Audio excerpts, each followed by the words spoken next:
Hi welcome back to my channel run classes for image. जैसा कि आप thumbnail में देख पा रहे होगे, आज हमारा पार्ट 2 है और सवाल नंबर 6 है। अगर आपने ना देखा तो देख लीजिएगा प्रीवियस वीडियो, आपको लिंक जो डिस्क्रिप्शन में मिल जाएगा प्लेलिस्ट का, वहाँ से आप देख सकते हो। तो आज का हमारा छठा सवाल बोला गया, एक परिवार आय का कुल मासिक 60% भोजन पर खर्च करता है, उसका मासिक वेतन जो है 350 है और खेती में से 225 रुपये प्रति मास की आमदनी है। बताओ भाई भोजन पर प्रति मास कितना व्यय, मतलब क्या होता है आपका खर्च।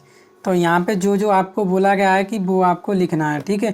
तो यहाँ दे रखा है क्या, एक परिवार की मासिक जो 60% भोजन पर खर्च करता है और उसका मासिक वेतन लिखोगे। छठा सवाल है, एक जैसे मैं लिख रहा हूँ वैसे ही आप एग्जाम में छाप देना।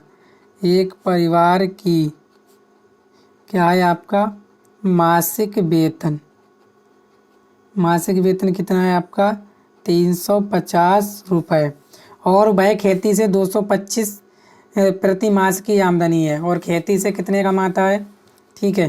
तो खेती से कितने है प्रति मास की आमदनी, तो 225, ठीक है। खेती से प्रति मास आमदनी कितनी है, वो है आपकी 225 रुपया प्रति मास। और उसका जो खर्च कितना है, ठीक है, यानी भोजन पर खर्च कितना करता है, भोजन पर खर्च कितना करता है आपका 60%, ठीक है। ध्यान देने वाली बात ये है, आप सवाल को कर लोगे अच्छे से, मुझे पता है। ध्यान देने वाली बात ये है कि एक परिवार की मासिक वेतन 350 रुपया है और खेती से भी कितना कमा लेता है, वो 225 कमा लेता है।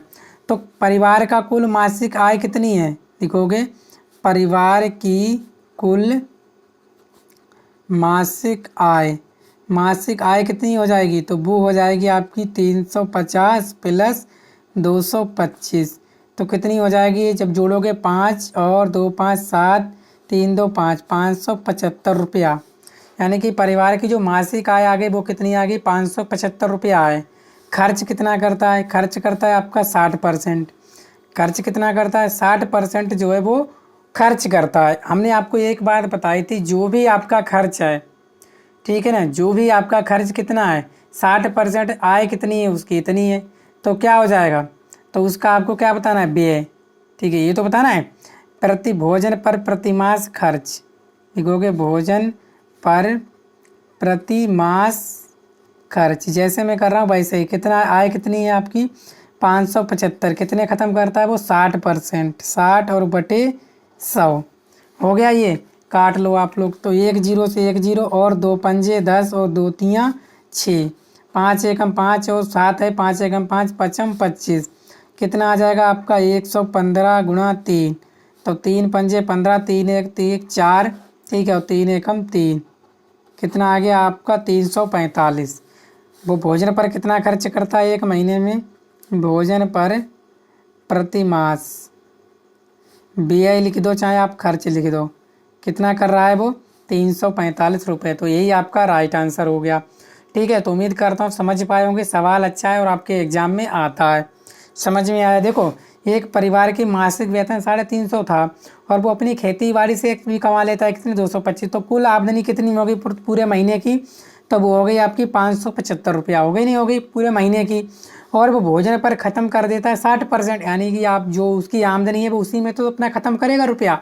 तो कितना ख़त्म करता है 60%, तो 60% मैंने निकाल लिया। कितना भोजन पर प्रतिमास खर्च कितना करता है 575 का 60% काटा, तो हमारा उत्तर आ गया 345। समझ में आ गया आप। चलिए 7वां प्रश्न पढ़ लो आप।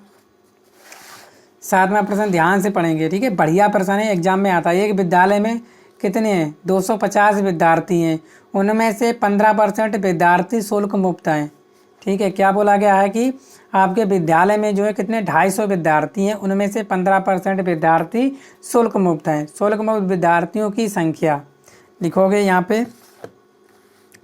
पे क्या है, यहाँ लिखने वाले हो विद्यालय में कुल विद्यार्थी कितने हैं आपके 250, ठीक है। और शुल्क मुक्त यानी कि जिनसे फीस नहीं पड़ती है, शुल्क मुक्त कितने हैं, शुल्क मुक्त विद्यार्थी जो शुल्क मुक्त विद्यार्थी हैं वो हैं आपके 15%। तो आपसे पूछा क्या कि ये पूछा गया है कि बताओ शुल्क मुक्त विद्यार्थियों की संख्या। तो आप निकाल लोगे, ठीक है। तो लिखोगे शुल्क मुक्त विद्यार्थियों की संख्या, ठीक है। राइटिंग समझ लेना कितनी हो जाएगी आपकी 250 का कितना 15%, ठीक है। 15 बटे क्या हो जाएगा 100, 1 0 से 1 0 और पचम 25, 5 दूनी 10, कितना हो जाएगा आपका 15 गुणा 5 यानी 75 बटे 2 हो जाएगा आपका 37.5। तो शुल्क मुक्त विद्यार्थी कितने हैं? शुल्क मुक्त विद्यार्थी की संख्या कितनी है आपकी 37.5, ये आंसर है। अगर आपसे शुल्क मुक्त जब इतने हैं तो शुल्क कितने से पड़ रहा है? शुल्क पढ़ने वाले विद्यार्थी कैसे निकालोगे? ऐसे निकाल लोगे, शुल्क पढ़ने वाले विद्यार्थी यानी जिन पे शुल्क पड़ता है वो कितने हैं, है कि नहीं। तो वो कितने हो जाएंगे आपके, देखो 250 हैं, है कि नहीं। 250 में से आप घटा दो 37.5, तभी आ जाएंगे जिन पे आप विद्यार्थी पे जो है शुल्क पड़ता है। तो घटा दो 250 में से 37.5, 5 बचा, यहाँ कितना बचा 9 है 7 गया 2, यहाँ 4 में से 3 गया 1 और यहाँ 2, कितने हैं 212.5। कितने हैं जिन पे वो पड़ेगा यानी कि क्या पड़ेगा, फीस पड़ेगी। तो वो कितने आपके 212.5 इन पे फीस पड़ेगी। और जो माफ़ है शुल्क मुफ्त है वो है आपके 37.5।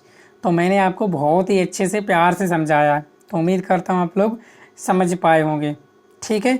चलिए 8वां प्रश्न देख लेते हैं। 8वां प्रश्न भी आपका अच्छा प्रश्न है और एग्जाम में आता है।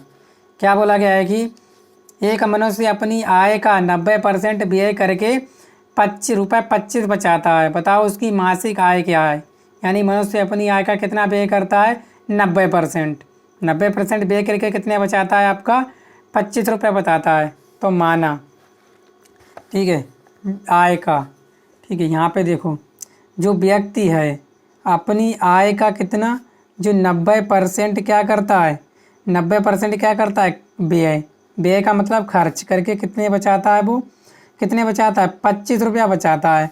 आपसे पूछा है मासिक आय, मासिक आय पूछिए।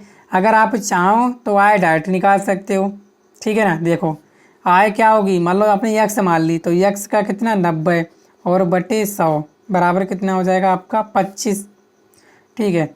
तो यहाँ से जो यक्स बराबर आएगा, अगर इससे आंसर आ गया तो सही है, और गुणा 100 और बटे 9, 1 0 से 1 0, ठीक है। कितना होगा 250, यक्स बराबर आ जाएगा 250 बटे 9, लेकिन इससे आपका आंसर नहीं आएगा, ठीक है। तो मैं आपको तरीका बता देता हूँ अच्छे से। अपनी आय का 90% व्यय करके कितना बचाता है ₹25 बचाता है। अगर अपनी आय उसकी 100% है जिसमें वो कितने खर्च करता है 90%। देखो मैं आपको बताऊं, अच्छे से बताऊं, मान लो, माना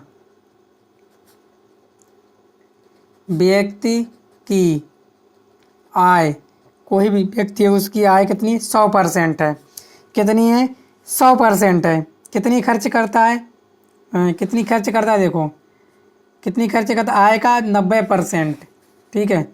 व्यक्ति, मान लो व्यक्ति व्यय करता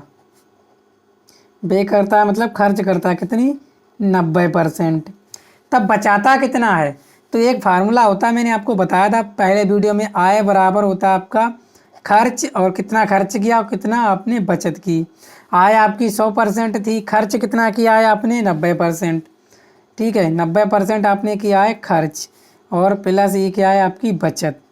तो यहाँ से क्या हो जाएगा 100% माइनस 90% बराबर क्या हो जाएगी आपकी बचत। तो 100 में 10 जाएंगे क्या हो जाएगी 10%, ये हो गई आपकी बचत। बचत है आपकी कितनी 10%, यहाँ से आप लिख सकते हो जो बचत है आपकी 10%। तो वो बचाता कितना है 10%, ये किसके बराबर है आपका ₹25 के बराबर है। यही जो है 10% आपका किसके बराबर है ₹25 के बराबर है कि नहीं। तो 100 कोई भी आय कितनी होती है 100% कितना हो जाएगा आपका ₹250। तो वो है कितना कर लेता है, ठीक है। मासिक आय उसकी कितनी है, बताओ उसकी मासिक आय क्या है। तो उसकी मासिक आय है कितनी ₹250, ठीक है। व्यक्ति लिखोगे अतः व्यक्ति की मासिक आय कितनी हो जाएगी आपकी 250 रुपये। ये आपका राइट आंसर हो गया। तो उम्मीद करता हूँ आप लोग समझ पाए होंगे। वीडियो को शेयर करना और चैनल पर पहली बार आए चैनल को सब्सक्राइब कर लीजिए। कल मैं आपको पढ़ाऊँगा लाभ और हानि, बहुत अच्छे से समझाऊँगा। ठीक है, तो अभी से आप चैनल को सब्सक्राइब करके रख लीजिएगा। Thank you.